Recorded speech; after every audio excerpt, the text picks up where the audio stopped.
We love the shiny version of Rome. Brave legionaries, glorious swords, inspirational speeches on windswept hills. We treat ancient history like a movie trailer, but empires are not built by glowing swords and perfect jawlines.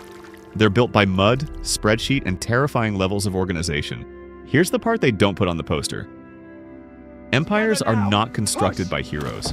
They are constructed by exhausted engineers pushing wood through mud in the rain at night while doing math. Geopolitics is not a sword fight. It's a supply chain. Now let's talk about the real problem. In the 3rd century BC, during the First Punic War, the Roman Republic had zero naval tradition. Carthage? They basically owned the Mediterranean.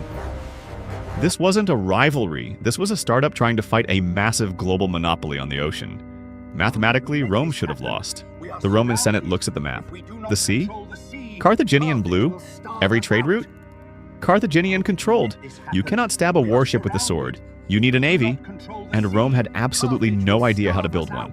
And then fate or pure dumb luck intervened. A Carthaginian Quinquereme crashes onto the Italian coast. Think about that. It's like your enemy's stealth fighter jet just falls into your backyard, intact, with the instruction manual still inside. Rome didn't burn it. They didn't admire it. They dissected it. The engineers measured everything: angles, curvature, timber spacing. This wasn't admiration. This was industrial espionage, ancient reverse engineering. But here's what they noticed. Carthage built ships like works of art.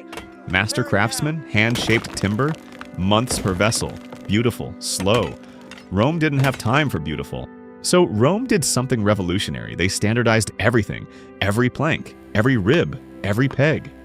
They branded the pieces with letters and numbers. They turned shipbuilding into ancient flat-pack furniture.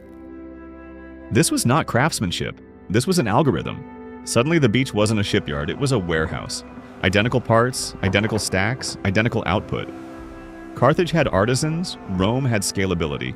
And then it happened. Rome industrialized violence, using farmers, unskilled laborers, men who had never seen the ocean. They didn't need shipwrights, they needed repetition. A Roman farmer did not need to understand naval architecture.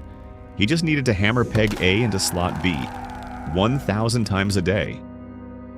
This is the moment Rome stopped being a city and started becoming a machine. Within months, Rome didn't just build ships, they built output. Dozens launched at once, identical, interchangeable, replaceable. That's not a fleet, that's production dominance. March 10th, 241 BC, the Battle of the Aegates. Carthage sailed out expecting a naval battle. What they got was logistics, an overwhelming wall of standardized wood. The Roman rams smashed into handcrafted hulls, and in that moment, craftsmanship lost to mass production. It wasn't bravery, it wasn't better sword fighting, it was throughput. Rome didn't win because it was noble.